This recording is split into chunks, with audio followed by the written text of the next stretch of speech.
10 years ago this week, everything was melting down. A day after we let Lehman Brothers just go. Not the same when it came to bailing out AIG, the big insurer, to Charlie Gasparino and Charles Payne, Deirdre Bolton, on what happened then and whether it could happen again.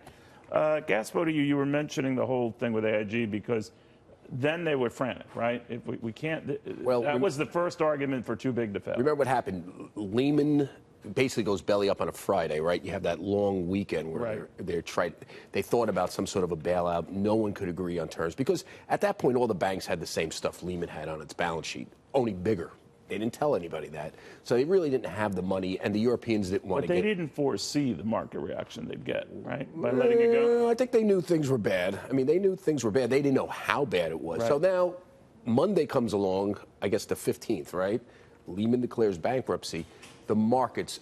Not just the stock market. I mean, don't even worry about it. The largest bankruptcy ever. It was the credit markets. And when the credit markets seized up, that meant that News Corp couldn't give, potentially could not give paychecks to people because they couldn't roll over. Was all that short-term corporate debt, right? Because then you can't have airplanes in the sky. And then AIG happened. I remember GE was one of the companies that was, they were the owner of CNBC.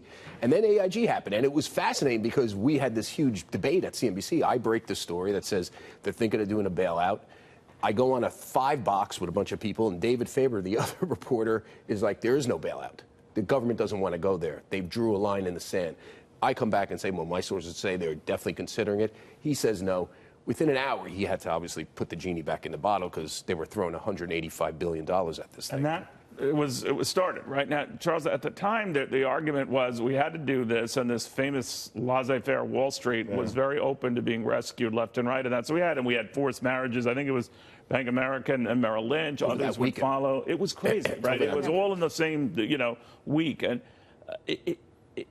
it was frantic, right? And it was in the middle of a meltdown. It was once in a lifetime stuff, I think. Hopefully. Yeah, exactly. I was going to knock on wood, right?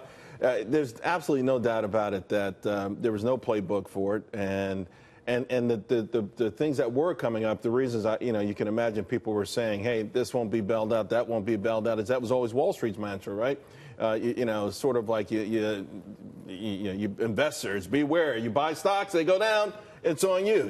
Except for us. Except for us, right? Well, that still hasn't set well with the American public. And that was a problem even for the employees. And I know that was sort of the last group of people that we were all worried about at the time. But Charles and I were just speaking. I remember when Bear Stearns was sold off and the ticker came across 2.34, and I thought that actually the wire service had made a mistake. I thought, oh, that's not possible. The decimal must be at least one or two places over. But, a lot of those firms, too, they really forced their employees to participate in stock sharing. I mean, there were a lot of people who lost 80%. And not sell the stock. Right. I mean, it was interesting. So they bail out AIG. Why did they bail out AIG? AIG held the insurance contracts on the toxic debt that was held by all the big banks, right? So theoretically, to say nothing of all its general financial obligations. But it was mainly these credit default swaps, which are essentially an insurance contract. So theoretically, if you bail them out, you bail out everybody else. But no. Then Morgan Stanley, then Goldman Sachs started getting it. Then every bank started getting it as well. They came back 3 days later. Well, they converted to a bank to be able to access those funds. But it didn't matter because it was a run on everybody. And 3 days later, then they start with TARP, and that's the massive bailouts. Troubled Asset Relief Program. That started under President Bush and was continued. Do you think, Charles, if we did not have that, we'd be in a deeper hole? Or we'll never know, but others had argued, well, no, we set a dangerous precedent. I go with that we set a dangerous precedent. Although I acknowledge that the initial hole would have been deeper, but it was a genuine panic, and this terminal velocity in a panic. I think there's only so much more we could have panicked than we already did. The market was sawed in half. Everything negative imaginable happened anyway. The notion that we were going to somehow fix this problem, we all know it's probably worse in a sense that these banks have only gotten bigger and they're much more. So they're still too big to fail, right? Oh, absolutely. And don't let them tell you. Bank of America were on the brink. We wouldn't let it go. You have to. I mean, look at it logically. Because of Glass-Steagall, you marry commercial banking with investment banking. If an investment bank rolls a dice and screws up and puts a bank under, you have trillions of dollars of deposits you have to make up. I mean, that's the problem. They're insured. And so... so let me ask you this. If we have more money, they have more cash cushion, Would that help you, Deirdre, in a free market fall? Because Yeah, I mean, that's the idea, right? That's the idea even of Dodd-Frank, the idea that But there's no amount of money that could save. It's a bailout. Well, I think from a shareholder perspective, I would rather know that a bank has more, and I know the banks hate it, and everybody says it's But I don't think too it's going to help you when push comes to shove. Probably You guys looked at these stress tests. I'm like, to me, they're a joke. They're feather tests.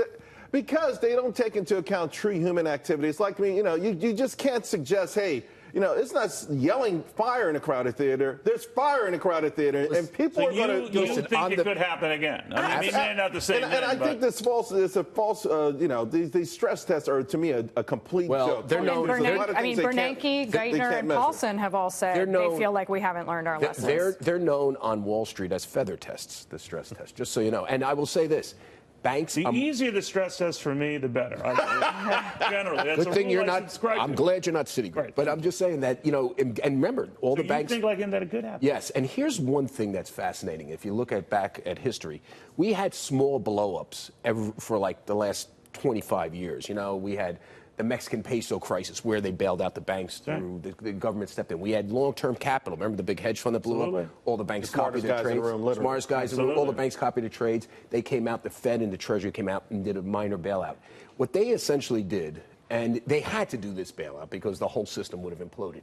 For 30 years, they created moral hazard. They said there was no consequence to your risk, Wall Street. And every time they did that, they took greater and greater risks. Now, you have to ask yourself, was this necessary, or should all the banks been put under to create that consequence where they wouldn't do it again? Well, then, do you find it a little galling? That Wall Street points the finger, don't rescue these people, don't look after these people, when in fact they were the beneficiaries of the biggest rescue in mankind. Well, certainly Wall Street's position on the tariff battle, to me, is the height of hypocrisy. Absolutely. It really is. And, to be upset that farmers may get $12 billion. Like, you got to be joking me. Come on. I mean, Wall Street, why are they upset? No, they're just saying, listen, I beat up on Wall Street every day, but you are a tool for them. Yeah, of course. But the tariffs farmers are against the tariffs, aren't they? No. Farmers, no. Yes, a lot of the tariffs. Farmers we haven't gotten over this, is what I'm saying. Farmers are against China retaliating against them. I think they want a fair deal. Because, a lot of farmers. Because farm revenue. In 2012, net farm revenue is $124 billion. The year before Trump came into office, it was $60 billion. We're getting off topic here, but you are. But I'll follow you. Okay, then why is the farm lobby against the trade? The farm lobby doesn't represent all farmers. Listen, it doesn't. Let me tell you something. They represent most of the farmers. They represent corporate farmers, perhaps. But let me tell you something. Some guy in a milk farm in upstate New York is that there's a serious issue with the farmers long before Trump came in, long before these tariffs. The farm industry, the agriculture industry knows these tariffs are stupid. But the bottom line is, all I want to say, I want to get clear, because we go with you or this, but your point is this kind of stuff happens again, just a different event, right? Well, I just think that, listen, it wasn't just TARP, it wasn't just the bailout, it was the $4.5 trillion also created to buy toxic assets. I don't think Wall Street has a right to criticize anyone or any policy, particularly under this administration, because how about when the policies are stupid? How about when the policies are downright dumb? Well, wait, these trade policies are absurd. Do you find Wall Street a little hypocritical on this issue? No, I find them hypocritical on the issue you said, that buyer beware on stocks, and there's consequence to everybody else's risk but their own. But on tariffs, give me a break. Well, but on tariffs, they're just calling that government bailout by another name.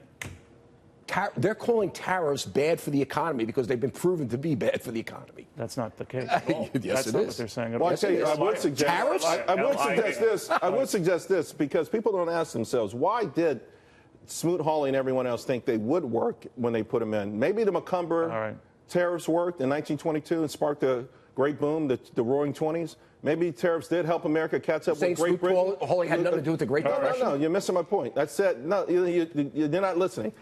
Tariffs used before. I'm listening. The Macomber tariffs in 1922 brought America out of a a great recession. I'm sure. Into the Roaring I'm sure we could twist these numbers around forever. I covered that in 20. I saw you. By the way, your voice has changed since then. Thank you. That's fine.